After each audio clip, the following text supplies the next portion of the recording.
Good afternoon, ladies and gentlemen, and welcome to the third round of the 2025 season of the Focus Cup. My name is Zach Sweeney, going to be talking you through all of the racing action over the course of Saturday here at Brands Hatch. Of course, you might be missing the sultry tones of Mark Rell. Of course, don't worry, he'll be back over the course of tomorrow. As you can see, the Focusers are getting themselves out onto track, lining themselves up on the grid before we head onto the formation lap. This is a championship that I absolutely love watching. I remember being at Alton Park last year for one of their rounds, and it was so electric. The fighting that we got towards the front, and of course the absolute talent that it is Lewis Clark, at the moment defending champion and currently leading the way in the championship standings as well. But spoke to him a little bit earlier on in the week, and he was talking about a couple of challenges, obviously about Brands Hatch as a general track, because of course it is very, very difficult, one of, if not the most difficult in terms of club racing in the UK. But also, of course, with the split classes as well, the added challenge of the Focus Cup, you've got both the Mark 3s and of course the Mark 2s, which have got a bit of a difference in terms of their power output. So the Mark 3.5 are going to be producing about 303 brake horsepower, whereas the Mark 2.5 is going to be 180. So you've got a pretty big disparity there. And when you sort of catch up to that lap traffic, it can really throw a spanner into the works in terms of management and making sure that you're in the right place at the right time. We've had a couple of delays over the sort of duration of today, so we are a little bit behind schedule, but looking to get the racing action out onto track, and then of course to run you through the grid as soon as they get the wave around for the formation lap. Interesting to note, before we sort of get onto that, just first of all, of course, Lewis Clark on pole position as the championship leader. His championship rival, though, Ian Mitchell, in second, down in P7. And of course, as you can see, that's going to be last place for the Focus Cup grid at the for Class A, and that's going to be a bit of a sort of a jump for him to have to make up. And of course, as well, different with the Focus Cup, they get points for qualifying. So while Lewis Clark is there on P1, he effectively gets a race win's worth of points for qualifying there. Ian Mitchell going to be starting the race on the back foot. That being said, it is very, very close at the front, and while they are on the formation lap, why don't we run you through the grid order of the field today? Like I said, Lewis Clark will be on pole position for the Class A. Of course, while we just wait to get you the grid graphic up. It's a long formation lap here at Brands Hatch. It's about 2 minutes. So we've got the time. We don't need to rush too much. And then they'll make their way around. Standing start, and it is a warm day as well here at Brands Hatch. So time management is going to be key, particularly sort of in these front-wheel drive focuses, because they've got a lot of stress. They take the majority of the braking force, they take the majority of the turning force, and they then have to power the car as well. And Brands Hatch is a very demanding circuit in terms of the twists, the turns, the undulation. Of course, this weekend is my first weekend at Brands. The first thing that sort of struck me, comparing it to sort of where I'd seen it in the sim, was just how steep everything is. So the tyres are going to be taking sort of a bit of a punch, and on a warm day like this, of course, we are in the sort of the end of May, so it is getting quite warm here in the UK, and today especially quite toasty. That tyre management is going to be very, very key in order to keep your tyres in a working window, trying not to overdrive them too much. And also to then also deal with the pressure from behind. Let's take a look at the grid then, and as you can see, championship leader Lewis Clark on a pole position. Alongside, though, is the 29 of Leo Panyatau. Behind that, John Baker and Craig Appleton for row number 2. Of course, for the rest of Class A, we've got Avis and Watts sharing the third row of the field, and the 81 of Ian Mitchell in second place in the championship. Lining up alongside, but pole position for Class B is going to be Ali Topley rounding off row number 4. Behind that is going to be Mark McCann alongside for P2. Then comes Adam Winter, Simon Langford, and of course Darren Rickaby in behind that as well on row number 6. Graham from Hull as well. That's going to be for the 7th row of the grid. Fraser Kerr as well there in 15th place. Behind that, of course, in P16 is going to be the 37 of Ian Howard. On row number 8, then row number 9 comes the 78 of Andrew Freeman. Alongside him is going to be Andrew Weiss. Behind that is going to be, it says FM on there, it's going to be Cameron FM, who is for the 10th row of the grid. Rolton behind that on row 10 as well. So the 8 and the 9 sharing row number 10. Behind that, Pemberton from Harrington for the 11th row of the field. The 47 of Katrina Gray from Sarah Hall on P29. And then a very lonely row back there for row 15 is going to be for Matt Croft in the 55. Got a lot of work to do, but plenty of overtaking opportunity here at Brands Hatch. There you can see they're making their way on to the starting grid, and pole position on the inside.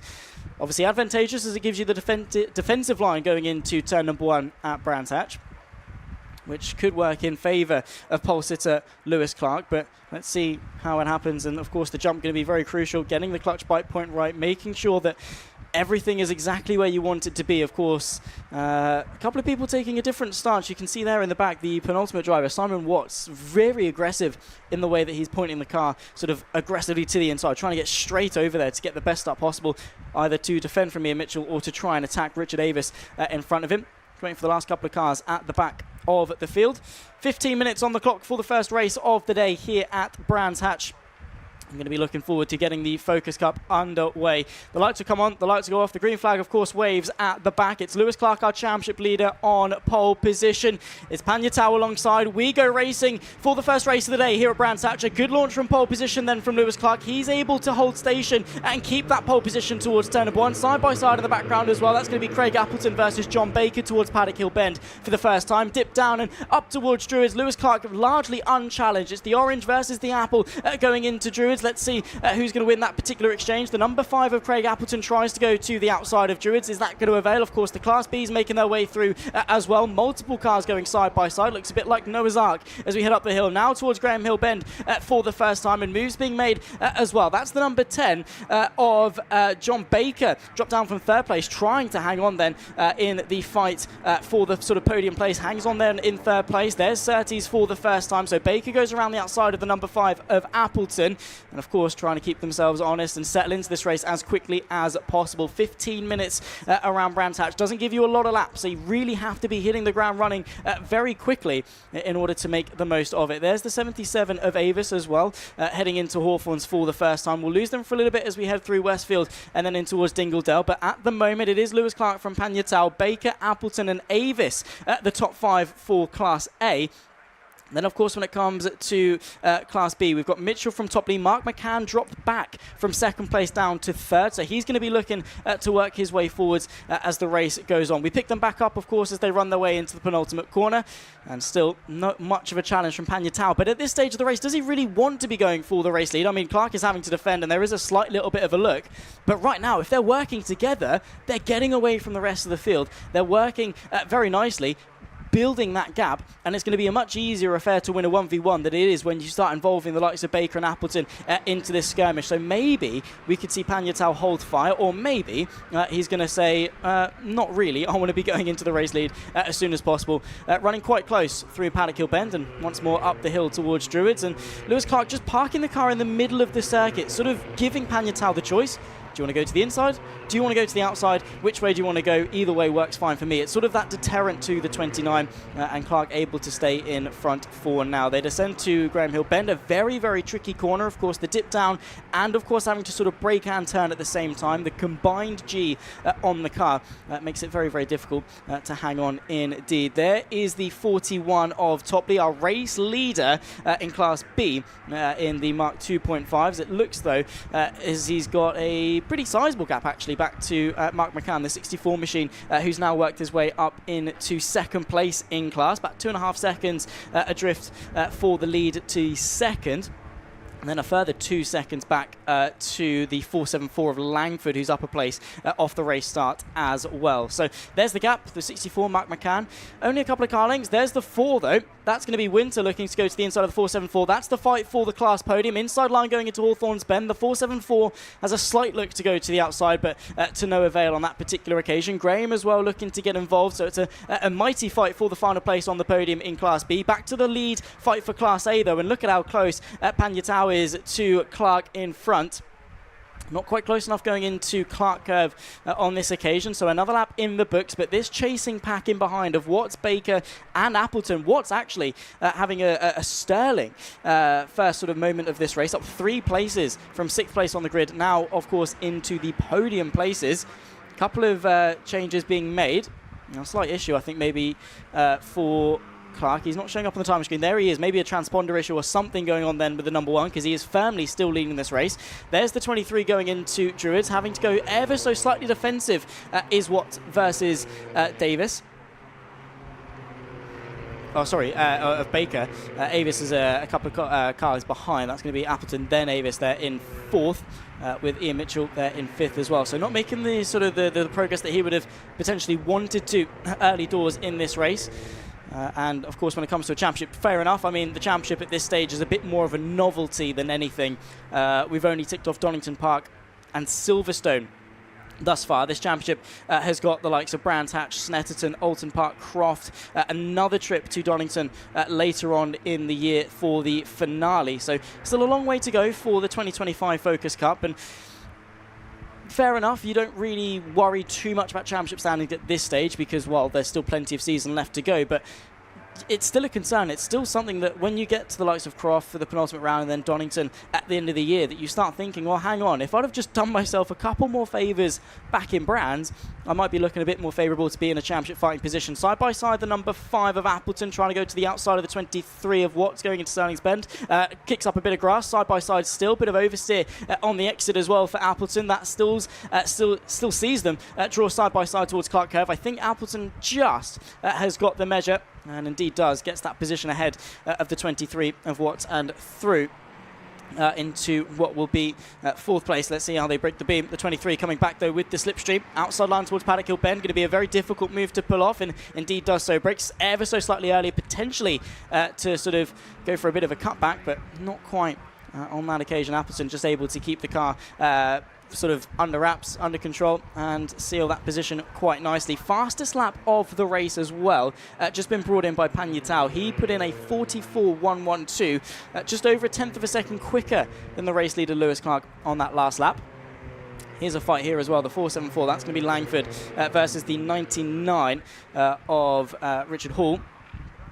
So this is the fight for what is going to be 3rd place in class, and there's a lovely little drive there. The 99 nips his way through on the exit of Paddock Hill Bend. The 474 going quite slowly. The 27 fancies his chances as well. That's going to be Graham to the inside of Druids Bend. Push at the 474 quite wide. Deters Langford from going all the way around the outside of Druids Bend. And, well, that's a suboptimal series of corners for Langford, who drops now 2 places back in class letter B. Class number B. That was just nonsense.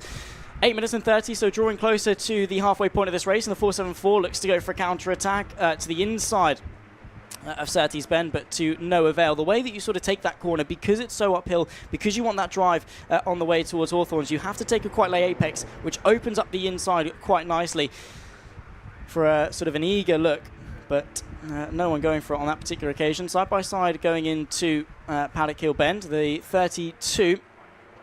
That's going to be Tim Harrison going up nicely. Another position, the 55 as well, just in front.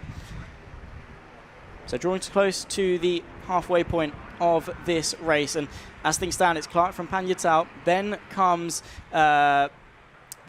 Watts, Avis, and then comes Appleton, Watts, and Avis for the top 5. I think Lewis Clark's still having a couple of issues with his transponder or something with the timing. So he is still firmly leading the race. There he is, right there, the number 1. Of course, the reigning champion of the last couple of years. There you can see Rotronics on the side of his car. He's going to be hosting them in their hospitality, and said to me that he's very grateful for all their support. Allows him to keep going racing, which, when it comes to the Focus Cup, and you are someone at home watching thinking, how can I get into racing? The Focus Cup allows sort of a very nice platform to get into racing for sort of the best value. I'm not going to say cheap, because motorsport is never cheap, but really, really strong value. It allows you to sort of come on an arrive and drive basis, provided you have your race license. You sort of join their insurance scheme, you arrive and drive, you hire the car, you hire the mechanics, you get the setup, you get the practice qualifying race sessions.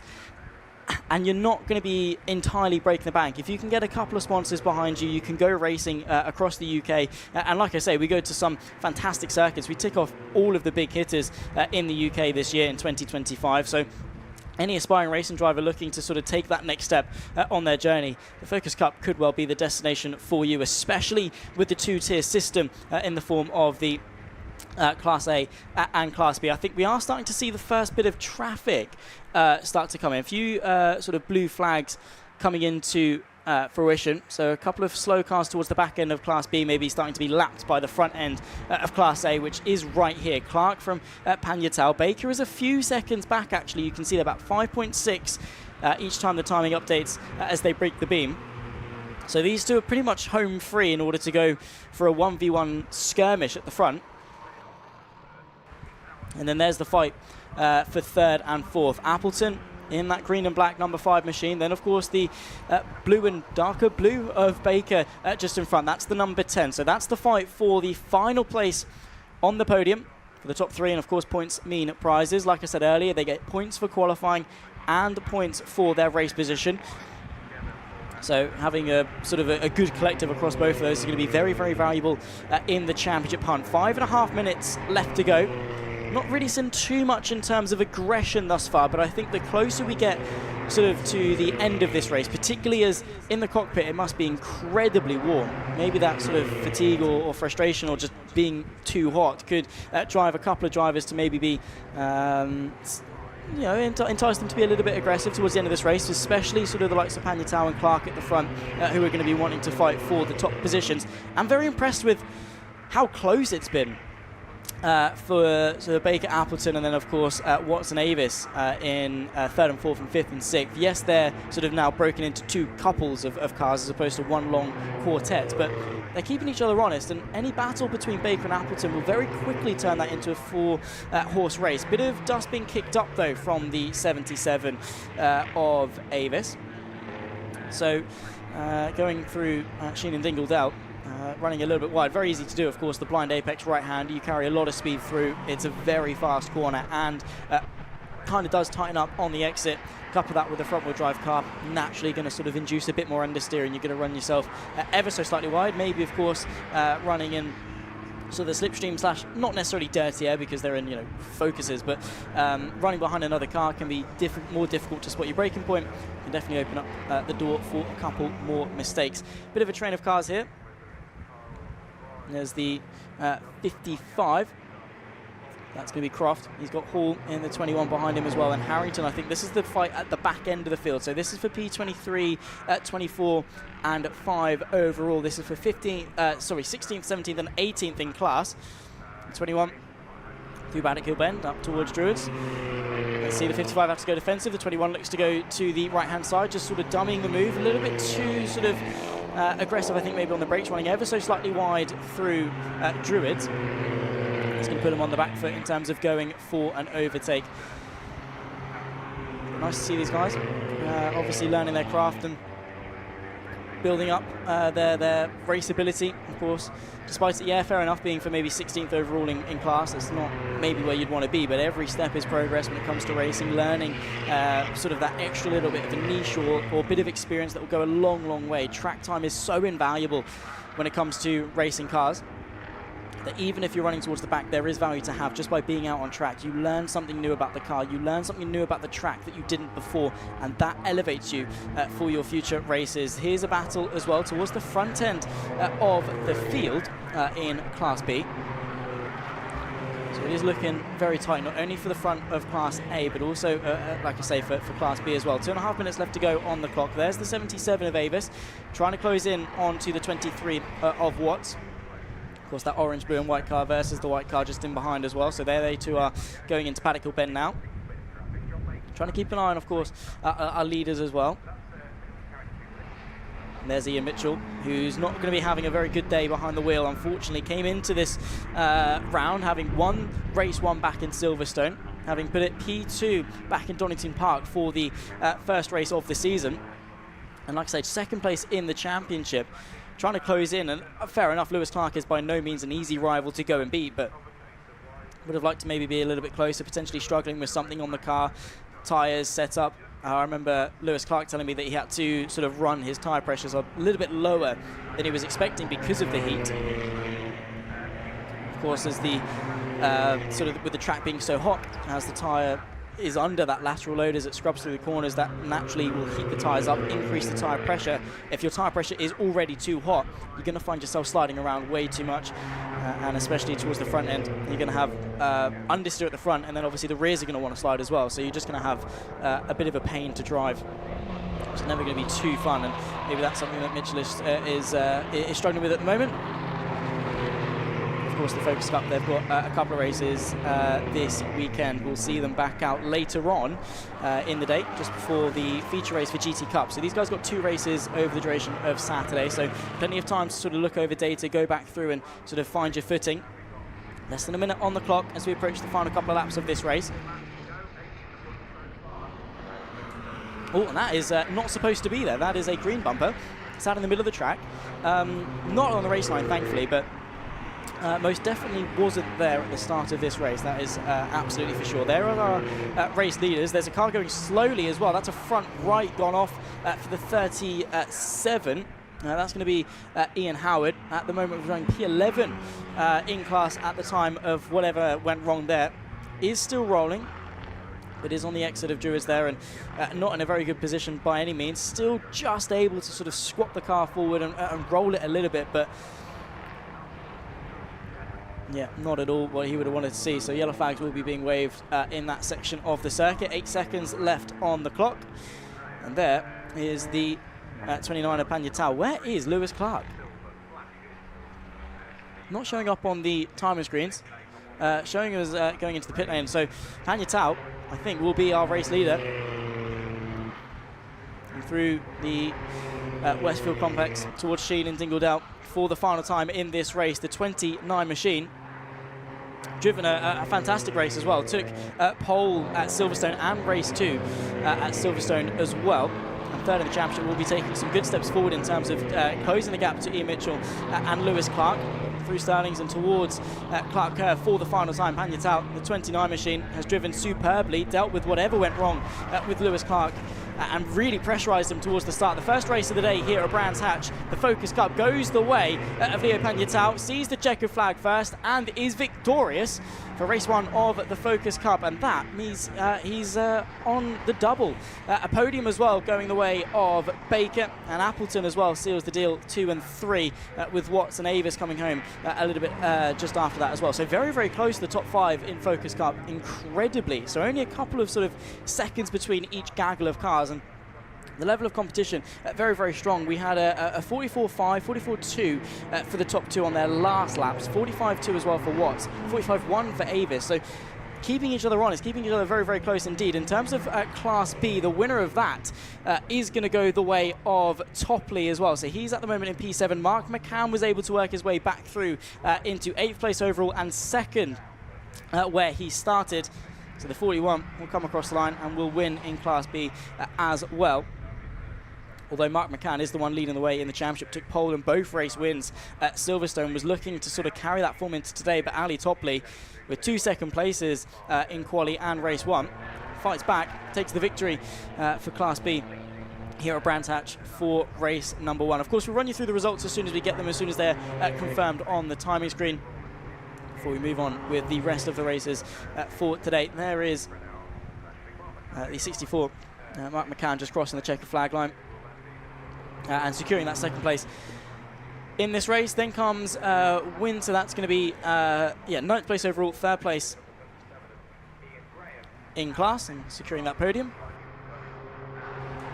A lot of cars actually on the grid. We had 25 take to the start, and it is confirmed on the timer screen that Lewis Clark did in fact finish P25 and 2 laps down, so potentially had to go into the pit lane to resolve some issues or whatever it was. But did take the fastest lap of the race with a 43.7, so matching that at Panyatau at the front. So the weekend is far from over for Lewis Clark, who, of course, like I say, got the points for qualifying.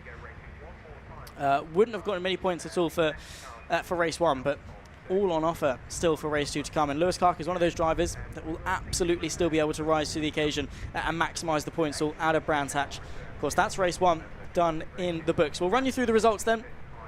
After 15 minutes of racing action, it was Pagnatal that took victory in race number 1, ahead of Baker and Appleton for the podium. Watson Avis very close behind there in 4th and 5th, with Ian Mitchell securing in 6th. Then we go to Class B, and it's Ali Topley that wins the race ahead of Mark McCann. Then comes the number 4 of Winter to complete the podium, ahead of Richard Hall in P4, and of course the top 10 overall. Behind that, you've got the likes of Graham and Langford that were doing battle for a good part of the race. In the end, just 4.5 seconds to separate the pair of them. Rickaby from Freeman and Fraser, next up 15th overall, completing that. Then comes Vice, FM, Walton, Pemberton and Gray, the top 20 overall. Then comes Hall, Croft, Harrington, Howard, and of course the talk of the town, Lewis Clark, the reigning champion, down in P25 after leading the best part of the first sort of 2/3 of the race. He was able, of course, to take the fast lap though, and that's going to be doing him some favours in terms of raw pace as the Focus Cup deals off with the rest of their weekend, and we'll see them out later on as we move on with the rest of the day.